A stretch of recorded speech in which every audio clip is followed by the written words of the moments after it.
Hoje nós chegamos à sétima e última fala de Jesus na cruz.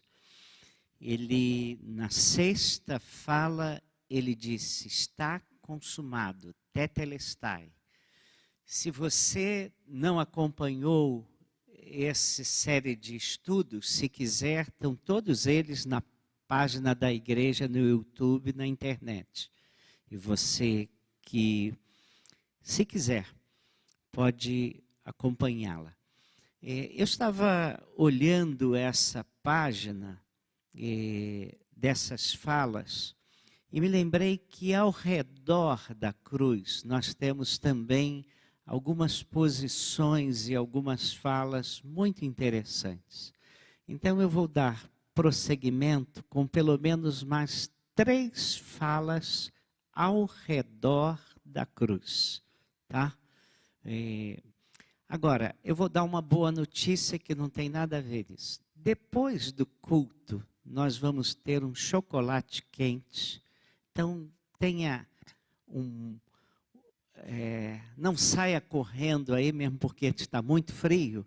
Então, passe ali no nosso corredor. Eu pedi e agradeço desde já a Sueli e a equipe aí da igreja que providenciou esse chocolate quente para os irmãos, tá bom? Então não vai logo embora, no final do culto tem chocolate quente. Amanhã os jovens, à noite, retomam os seus encontros, agora com o pastor Leonardo, né? Então, o desafio é jovem vir aqui com frio, hein? Né? Queria que os irmãos abrissem comigo no Evangelho de João, capítulo 19, versículo 30. Na edição revista e atualizada, Almeida, nós encontramos exatamente essa última expressão que é dita por Jesus, e eu tenho ela como está impressa no Evangelho de João 19, versículo 30. Os irmãos que estão aqui podem ler comigo? Podem? Então vamos ler essa 7ª e última declaração de Jesus na cruz. Jesus, clamando com grande voz, disse, Pai, nas tuas mãos entrego o meu espírito. E havendo dito isto, expirou. Muito bem. Pai, nas tuas mãos entrego o meu espírito. Jesus faz a última expressão dele na cruz, não é uma queixa, não é um grito, ele não fala em tom de frustração, não mostra mágoa ou revolta. Tendo feito o que devia ter feito, Jesus agora diz o que deve ser dito. Jesus sempre viveu nas mãos do Pai, em comunhão com o Pai, e agora morre nas mãos do Pai. Webster diz que essa é a última dádiva de Jesus ao Pai. Ele que se deu ao Pai durante toda a vida, agora se dá ao Pai também na morte. Termina a sua vida como sempre viveu, nas mãos do Pai. Quando a gente vai ao Evangelho de João, no capítulo 17, a gente tem a oração sacerdotal de Jesus. Pode parar o slide aí, que não vou falar nada que esteja em slide, tá bom? Mas quando a gente, porque eu estou saindo do script, tá? Quando a gente vai à oração sacerdotal em João 17, Jesus faz uma oração dizendo que está terminando toda a missão que lhe foi dada. Ele então ora pelos discípulos que virão, pede que haja amor entre nós e começa a falar do relacionamento riquíssimo que Deus, Pai, Filho e Espírito Santo têm entre eles, entre as pessoas de Deus, né? E esse relacionamento é um relacionamento de amor. Eu costumo lembrar uma coisa, de vez em quando isso vem, que uma vez perguntaram a Agostinho o que Deus fazia na eternidade. E Agostinho pensou e disse assim: certamente Deus preparava o inferno para quem fizesse esse tipo de pergunta. Mas depois ele falou: não, você for o Evangelho de João, se você for ao Evangelho de João, capítulo 17, lá para os versículos 23 e 24, Jesus ora para que nós tenhamos o mesmo amor com que Ele tem pelo Pai e com o Espírito Santo. Jesus amava na eternidade, Deus amava na eternidade. Então, Agostinho corrige a brincadeira dizendo: Deus amava na eternidade. Agora Jesus termina a missão dele, morre a missão que ele veio fazer, e ele se coloca outra vez, mais uma vez, nas mãos do Pai. Volto ao script. Jesus, na cruz, ele nos impressiona, porque mesmo no sofrimento, dor e morte, ele continua coerente com tudo aquilo que ele viveu e pregou. Ele viveu o que pregou, sustentou o que pregou, até mesmo na cruz e até mesmo ao se entregar por nós na cruz. Certa vez, vocês hão de se lembrar, mandaram os guardas para prendê-lo. Os líderes religiosos judeus mandaram os guardas prendê-lo. E eles foram lá prendê-lo, mas pararam para ouvi-lo. E voltaram com as mãos abanando, dizendo: nunca homem algum falou como este homem. Isso está registrado em João 7, versículo 46. Mas Jesus agora finalmente morre.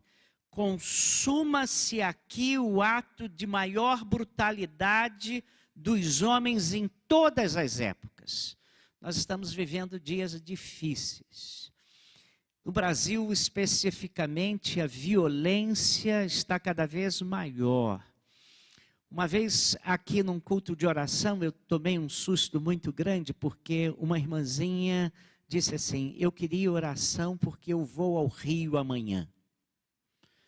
A gente está pedindo oração porque vai ao Rio de Janeiro, irmãos. E naquela mesma semana, no nosso grupo de estudo bíblico, momento de gratidão, um irmão do nosso grupo falou assim: eu queria agradecer porque eu estive na faixa de Gaza. Estive na faixa de Gaza e voltei salvo. Eu falei: faixa de Gaza? É Rio de Janeiro. E a gente pensa, por pior que seja a violência, que essa foi a maior brutalidade. A maior brutalidade humana foi sofrida por Jesus na cruz. E aí, consuma-se ali o ato de maior brutalidade dos homens em todas as épocas. A morte de Jesus, para piorar, foi tramada nos bastidores por homens religiosos num lugar sagrado chamado templo. E essa trama sanguinária foi feita nos corredores do lugar que aqueles homens tinham por mais sagrado. E esses homens eram aparentemente piedosos. E aí nós podemos entender a dor maior da cruz. Isso levou alguém, meditando nisso, dizer o seguinte: nunca os homens fazem o mal com tanto entusiasmo como quando fazem em nome de Deus. E aí a gente vê a perversidade, a crueldade, a insensibilidade, e esses homens fizeram isso julgando que estavam servindo a Deus. E infelizmente ainda hoje há muita perversidade em nome de Deus. Um poeta chamado Bastos Tigre, ele escreveu uma quadra de um soneto chamado Calvário. em que ele diz assim, falando sobre a morte de Jesus. Jesus expira sobre a montanha sagrada, pregados ao madeira, os braços magros, nus. Treme o solo e do céu cai a noite fechada. O sol não manda à terra uma réstia de luz. Morria o Senhor da vida, apagava-se a luz do mundo, o mal triunfava sobre o bem, o ódio sobre o amor, e o mundo mergulhava na escuridão. Aquele pregador itinerante que ousara desafiar o sistema religioso corrompido, um sistema que estava mais preocupado consigo, com os seus bens, do que Deus e sua palavra. Mas a morte não seguraria Jesus, porque o apóstolo Pedro, lá no dia de Pentecostes, ele pregando, ele diz em Atos 2, versículo 24, ao qual Deus ressuscitou, rompendo os grilhões da morte, pois não era possível que fosse retido por ela. A morte não segurou Jesus e com isso a morte passou a ter o dia de sua morte marcado. Aparentemente, Satanás havia levado a melhor, mas a Bíblia nos explica que não foi assim, porque o escritor aos Hebreus nos diz exatamente assim em Hebreus 2, 14 e 15. Portanto, visto que os filhos são pessoas de carne e sangue, ele também participou dessa condição humana, para que por sua morte derrotasse aquele que tem o poder da morte, isto é, o diabo, e libertasse aqueles que durante toda a vida estiveram escravizados pela morte. Pelo medo da morte. E a morte de Jesus fez da morte uma paciente terminal. A morte passa a ter os seus dias contados após a morte de Jesus. Mas vamos à expressão, Pai, nas tuas mãos entrego o meu espírito. E por causa dessas palavras de Jesus, milhões de pessoas morreram com essas palavras também nos seus lábios. E para você que está lembrado da Bíblia, o primeiro mártir da igreja, quem foi? Estevão. Quando estava sendo apedrejado, segundo o relato de Atos 7, 59, ele usa uma expressão bem semelhante. Enquanto ele está sendo apedrejado e morrendo, ele diz, Senhor Jesus, recebe o meu espírito. E por causa de Jesus, e por causa dessa expressão de Jesus, nós podemos saber que nós podemos entregar a nossa vida e a nossa morte é estar nas mãos de Jesus. Nenhuma situação, por mais aflitiva que seja, pode separar um crente agora em Jesus Cristo do amor do Pai, nem a morte. Porque nós nos lembramos daquilo que é falado pelo apóstolo Paulo em Romanos 8. Leiam comigo, por favor. Porque estou certo de que nem a morte, nem a vida, nem anjos, nem principados, nem coisas presentes, nem futuras, nem potestades, nem a altura, nem a profundidade, nem qualquer outra criatura nos poderá separar do amor de Deus que está em Cristo Jesus, nosso Senhor. Então, pela situação mais aflitiva que seja, nada pode nos separar do amor do Pai e nem mesmo a morte. Paulo começa com a morte, reparou? Nem a morte, né? Estou certo de que nem a morte. Por isso, Martin Luther King Jr., que foi pastor batista, Prêmio Nobel da Paz em 1964, ele pediu que fosse colocado a seguinte inscrição sobre a sua sepultura. Ele botou assim, enfim livre, graças ao Deus Todo-Poderoso, enfim livre. Mas ele não estava falando da prisão, livre da prisão do corpo, como pensava Platão. Mas ele está se referindo, enfim, livre do pecado, enfim, livre da morte, enfim, livre de viver para sempre com o Senhor.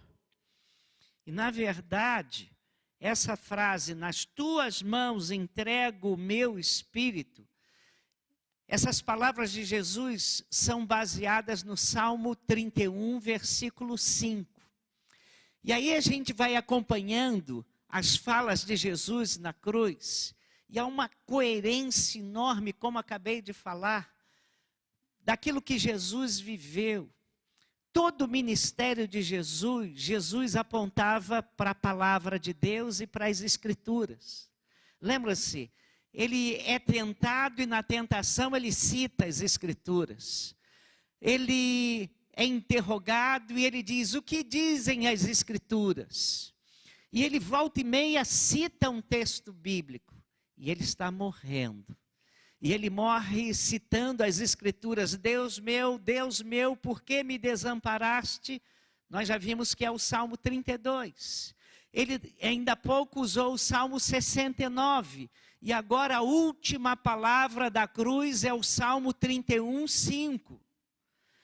Nas tuas mãos entrego o meu espírito. E Jesus termina a sua vida citando a palavra de Deus. E aí, curioso, o Salmo 31 é um salmo de libertação e proteção. O seu conteúdo mostra uma pessoa aflita que clama a Deus por socorro e obtém resposta. E obtendo a resposta, em todo o quadro é narrado uma pessoa profundamente aflita. Ela está sendo hostilizada e está sendo moralmente agredida com a vida em riscos. Mas aí o Salmo 31 termina com essas palavras que antecedem um chamado para louvar a Deus. Diz assim, bendito seja o Senhor, pois fez maravilhosa a sua bondade para comigo numa cidade situada. Eu dizia no meu espanto, estou cortado de diante dos teus olhos, não obstante, tu ouviste as minhas súplicas quando eu a ti clamei. E aí uma outra curiosidade. João, o evangelista, mostra ao narrar a morte de Jesus, que este versículo, Pai, nas tuas mãos entrego o meu espírito, está sendo recitado por Jesus na hora do sacrifício da tarde no templo. No momento exato do sacrifício da tarde no templo em Jerusalém, Jesus lá no Calvário está dizendo, Pai, nas tuas mãos entrego o meu espírito. O Cordeiro de Deus que tira o pecado do mundo está sendo sacrificado, mas dizendo, Pai, nas tuas mãos entrego o meu espírito. Enquanto no templo o sacerdote está dizendo estas palavras do Salmo 31, como oferta a Deus, Jesus, o grande sacerdote, está dizendo isso no seu altar. E qual era o altar de Jesus? A cruz. E aí, nós somos informados de um outro pormenor. Quando Jesus diz isso, Pai, nas tuas mãos entrego o meu espírito, acontece uma coisa diferente no templo. O que acontece? O véu do templo rasga-se de cima a baixo. E aí um teólogo comentou assim, o judaísmo termina aqui. Lá no centro, na montanha do Calvário, só permanece Jesus como o caminho que conduz ao Pai. Na verdade, o templo de Jerusalém perdeu a sua razão de ser. Não há mais oferta de sangue a se fazer para Deus. O sumo sacerdote da nossa fé fez o último sacrifício na cruz e resolveu de uma vez por todas o problema do pecado. E é por isso que nós lemos em Hebreus 9, 11, 12, que os irmãos, se conseguirem ler, vão ler comigo. Juntos. Quando Cristo veio como sumo sacerdote dos benefícios agora presentes, ele adentrou o maior e mais perfeito tabernáculo, não feito pelo homem, isto é, não pertencente a esta criação, não por meio de sangue de bodes e novilhos, mas pelo seu próprio sangue. Ele entrou no Santo dos Santos uma vez por todas e obteve eterna redenção. E é por isso, saindo do script, é por isso que quando nós chegamos numa igreja evangélica, nós não participamos de uma missa. Por que é uma missa? Qual é a diferença da missa para um culto? Missa é o sacrifício, repetição do sacrifício incruento de Cristo. Os nossos amigos católicos romanos dizem que a missa é a repetição do sacrifício quando o padre, no ofertório, levanta a hóstia. Eles creem que aquela hóstia se transforma no corpo de Jesus. E quando ele bebe o vinho, eles creem que aquele vinho se transforma no sangue de Jesus. E eles creem que ali está sendo repetido o sacrifício de Jesus.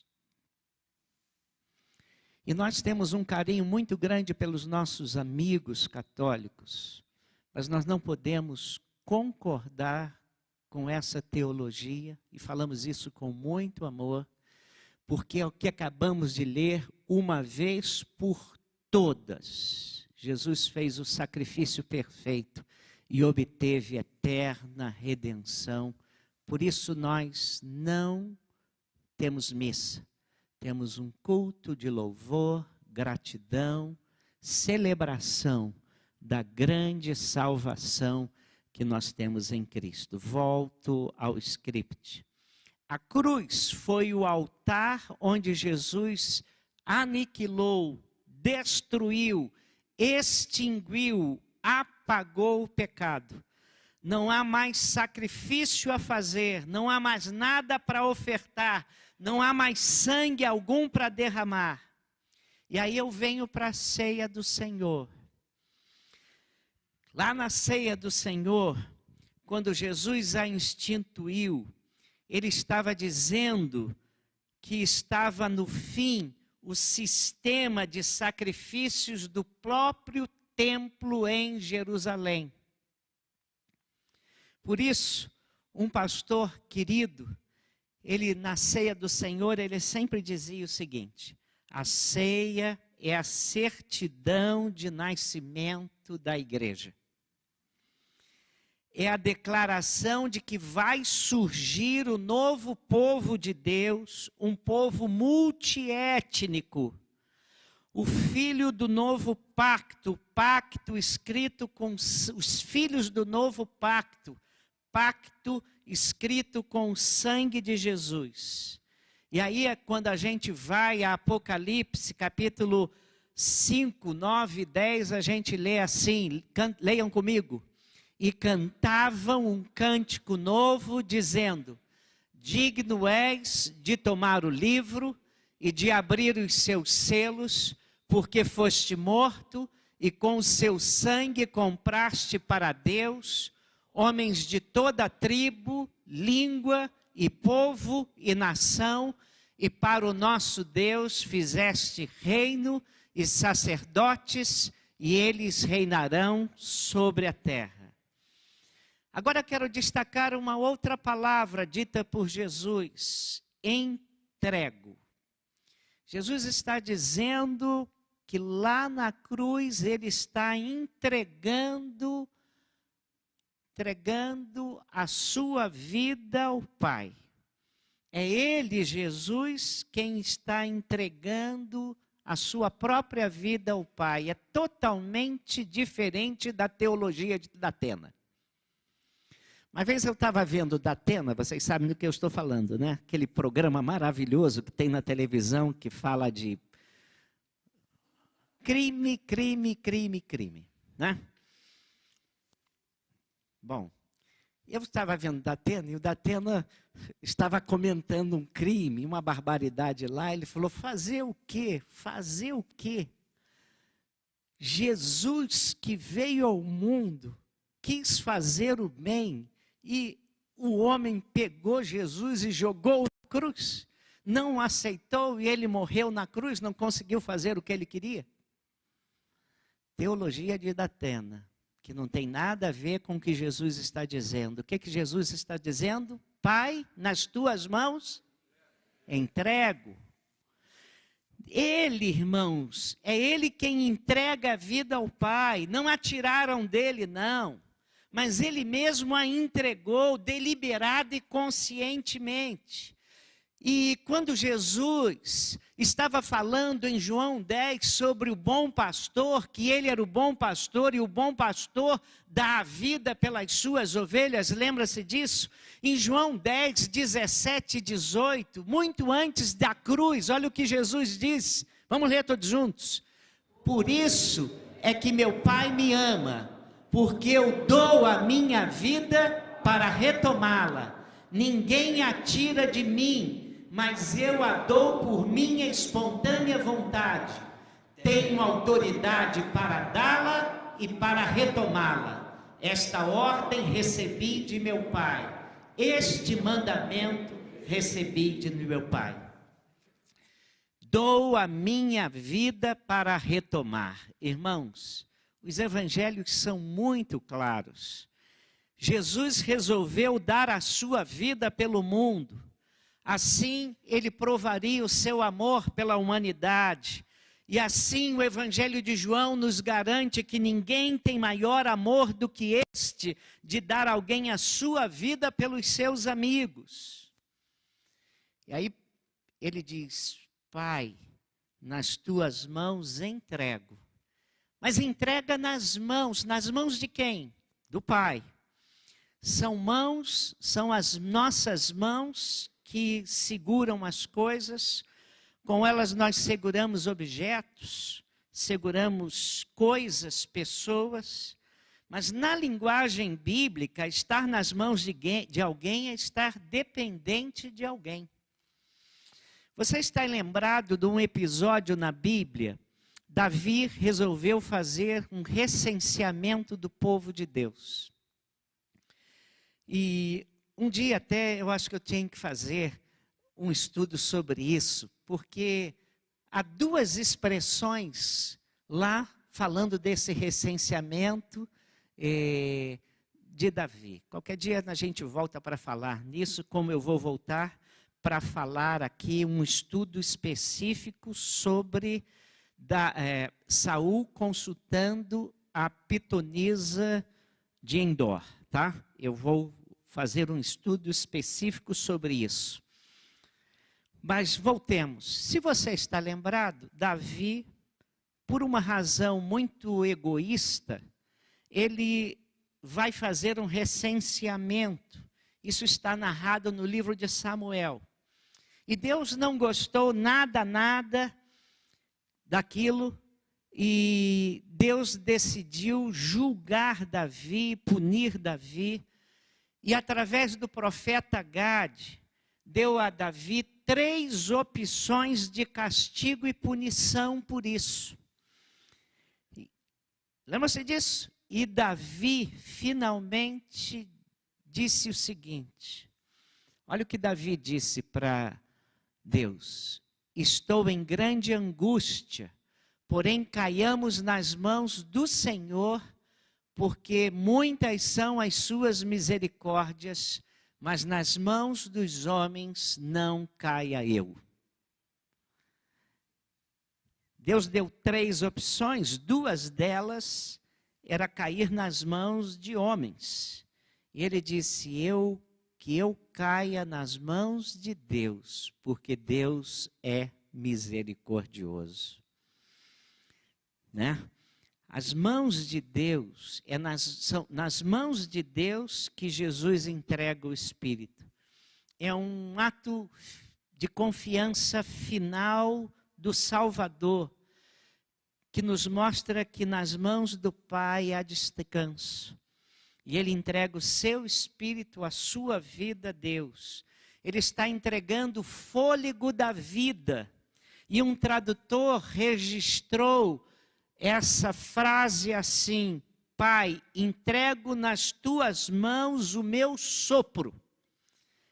Não se trata de entregar a vida a alguma coisa, mas a alguém, ao Pai. E Jesus nos mostra com essa atitude que entregar a vida a Deus é sinônimo de segurança e de realização. E aí, a gente vai ao que diz o irmão humano de Jesus, Judas, nos versículos 24 e 25. Ele termina o livro dele, que só tem um capítulo, por isso a gente só fala os versículos, assim. Olha o que ele fala de segurança, olha. Juntos? Aquele que é poderoso para impedi-los de cair e para apresentá-los diante da sua glória sem mácula e com grande alegria, ao único Deus, o nosso Salvador, sejam glória, majestade, poder e autoridade, mediante Jesus Cristo, nosso Senhor, antes de todos os tempos, agora e para todos sempre. Amém. Aquele que é poderoso para impedi-los de cair, mas é poderoso para apresentá-los diante da sua glória sem mácula. Morrer nas mãos de Jesus, do Pai, é morrer em segurança. É morrer em segurança. Por isso que Paulo disse com toda firmeza esse versículo que nós conhecemos bem e nós vamos ler. Por esta razão sofro também estas coisas, mas não me envergonho, porque eu sei em quem tenho crido. E estou certo de que Ele é poderoso para guardar o meu tesouro até aquele dia. Eu li tesouro, né? Eu não estava lendo por causa do hino, né? O hino diz tesouro, né? E é depósito, né? Deve ser um depósito muito rico. A vida cristã autêntica pode trazer muito desconforto. Passamos por problemas diante dos homens. Mas Deus recompensa e guarda os que são seus. E ao mesmo tempo, nós podemos nos lembrar que nós não fomos chamados para sucesso e popularidade, mas nós somos chamados para a fidelidade. E podemos ficar tranquilos, porque se formos fiéis, Deus guarda os fiéis. Mas um pormenor, quando eu fiz o comentário da 4ª palavra, da 4ª fala de Jesus na cruz, Deus meu, por que me desamparaste? Eu disse que era a primeira vez que Jesus chamava Deus de Deus, porque Ele sempre chamou de Pai.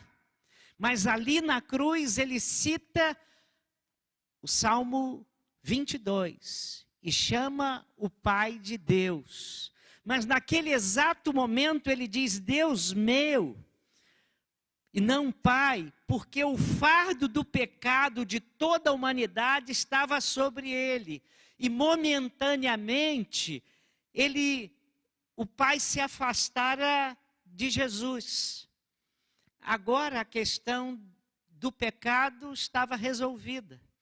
Ele cumpriu tudo aquilo que o Pai esperava.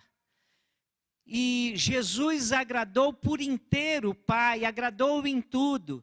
Então, ele sabe que vai expirar e ele volta a chamá-lo de Pai.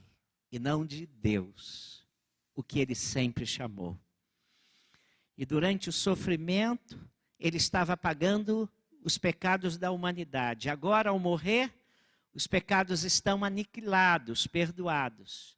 Ele cumpriu a vontade do Pai, cumpriu a sua missão, e agora ele estava novamente em perfeita comunhão com o Pai.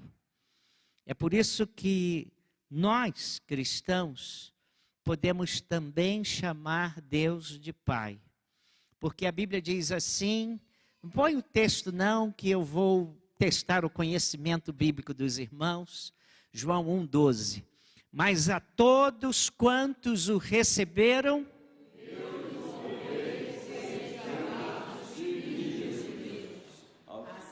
creem no seu nome. Nota 10 para os irmãos. Mas a todos quantos o receberam, aos que creem no seu nome, algumas versões vêm primeiro, deu-lhes o poder de se tornarem filhos de Deus. E aí a Bíblia diz que finalmente inclinou o seu espírito. Não foi uma morte brusca.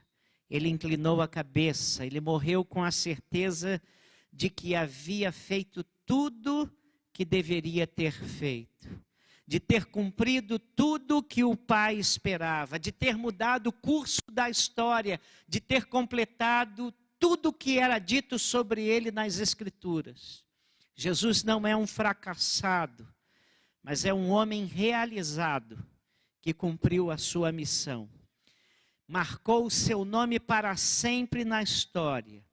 E mesmo que um incrédulo, mesmo que um zombeteiro se recuse a reconhecer aquilo que Jesus é, uma coisa é certa: o mundo nunca se livrará de Jesus, porque ele dividiu o mundo em antes e depois dele. Enquanto houver mundo, os homens pecadores, pervertidos e incrédulos terão que conviver com este nome, o nome de Jesus. Saindo do script, já para terminar, uma irmã da nossa igreja era casada com um senhor não crente. E ele seguia uma seita oriental. E eu comecei a falar de Cristo para aquele homem. E ele ouvia e não falava nada. E eu não sei porquê, irmã Jael. Lembra-se que nós fazíamos aquelas festas dando boas-vindas aos novos crentes, lá no play do seu prédio? Numa daquelas festas, surpreendentemente, aquele senhor apareceu lá para falar comigo. E ele veio me falar da sua seita. E disse: olha, eu sigo um homem que em 1959 estava num hospital e teve uma visão. E começou a me narrar a visão que aquele japonês teve. E aquele homem tinha seguidores em muitas partes do Japão e chegou até o Brasil, veja. E eu falei para aquele homem com muito amor: eu quero falar para você que não dá para comparar Jesus Cristo com esse Senhor que você segue. Para começar, Jesus Cristo mudou a história entre antes dele e depois dele. E aí gastei 2 minutos falando tudo que veio à minha cabeça sobre Jesus Cristo. Aquilo que a Bíblia dizia sobre Jesus Cristo. E aí falei para ele assim: vai para casa, medita nisso, pensa nisso. E para a glória de Jesus Cristo, irmãos, na quinta-feira daquela semana seguinte, ele voltou ao meu gabinete com uns 15 livros da sua seita. E disse assim: pastor, o que eu faço com isso? Por quê? Porque eu já não creio mais nisso. Eu quero dizer que eu sou de Jesus e eu quero me batizar. Eu batizei aquele senhor. Eu batizei e o Senhor o levou, ele já está na glória. Mas glórias e louvores a Deus, pelo Senhor Jesus Cristo. Irmãos, Jesus disse uma coisa importante sobre esse momento. Ele disse em João 12:32, ele disse assim, vamos ler todos juntos. E eu, quando for levantado da terra, a todos atrairei a mim. Foi assim que ele se tornou o maior vulto da história. Entregou o Espírito ao Pai, inclinou a cabeça e mudou o mundo. Glórias e louvores ao Senhor Jesus, que morreu por mim, um miserável pecador. Que Deus nos abençoe.